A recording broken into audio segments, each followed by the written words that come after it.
করে গড়ে তুলেছেন। তাই তিনি চিন্তা করলেন একটা সম্ভ্রান্ত ফ্যামিলি দেখে, ভালো ফ্যামিলি, একমাত্র পুত্র বড় একটা চাকরি করে, সেখানে তাকে দেখাশোনা করে বিবাহ দিলেন। ওদেরও কেউ নেই, শ্বশুর শাশুড়ি আর স্বামী, মানে ছেলে আর মা বাবা, আর অন্য কেউ নেই। তো এইভাবে তারা চলছিল। এখানে তো আদরে মানুষ হয়েছে, ওখানে গিয়ে যেহেতু মা ছিল না, সেই শিক্ষা অনেকটা অভাব রয়েছে, ওখানে গিয়ে আর সেইটা পাচ্ছে না। কি পাচ্ছে না?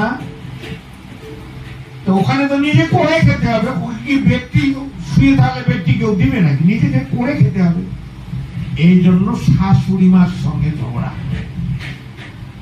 কে দিবে তোমাকে? আর ওরকম করছে। বাবার কাছে চিঠি লিখলে, তুমি আমাকে কোন নরকে আমাকে দিয়েছো এখানে, তুমি আজকে আমাকে এসে নিয়ে যাও, নহলে আমার মরা মুখ দেখবে। বাবাকে বলে দিলেন। বাবা তো বিপদে পড়ে গেছে, আর বাবা বিচক্ষণ লোক, হেডমাস্টার স্কুলে, বিচক্ষণ লোক, বলছে ঠিক আছে, একটা গাড়ি ভাড়া করে বাবা গেছে। গিয়ে যখনই বাড়িতে ঢুকেছেন, শাশুড়ি প্রথমে গালি দিল, কেমন মেয়ে বাচ্চা, কেমন শিক্ষা দিয়েছেন মেয়েকে, আপনার মেয়েকে নিয়ে যান, এই বাড়ি যেন আর না আসে। অনেক কিছু। বাবার এত বড় একটা শিক্ষিত বাবা মাথা হেট করে দিল সেই মেয়ে। তো কি করা যাবে? মেয়েকে নিয়ে পোটলা পুটলি নিয়ে ব্যাগে তুলে রাস্তায় আসতে আসতে বলছে, মা তোমার শাশুড়িটা তো ভালো ছিল, তোমার এরকম হলো কেন? হ্যাঁ ভালো, সেটা বাজে বাজে গালি দিচ্ছে, সেটা একটা পেতনি, অনেক কিছু বলছে। আপনারা যা বলেন ঠিক। বলছে না, অন্য অন্যদের শ্বশুরটা তো খুব ভালো। বলছে ওই একই দলের লোক।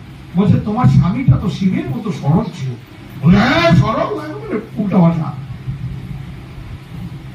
কারো কথা ভালো আর বললো না। বাবার আর বুঝতে সময়, তখন বললো পাড়া প্রতিবেশীরা তো ভালো ভালো, হ্যাঁ মানে যেহেতু শাশুড়ির দলে সব, এই জন্য সবাইকে খারাপ বলছে। তখন বাবার আর বুঝতে সময় লাগলো না। তখন ওর দাদার বিয়া হয়ে গেছে, মেয়েটা বৌদি এসে গেছে। তখন সেই বাপের বাড়ি গিয়ে তার ওই সুযোগ পাবে না। তো বাড়িতে বাবা বলে দিয়েছে যে ওকে কখনো নিজে পরীক্ষা, ও বুঝবে কোনটা জায়গা ওর জন্য সুই দিবে। এখানে কেন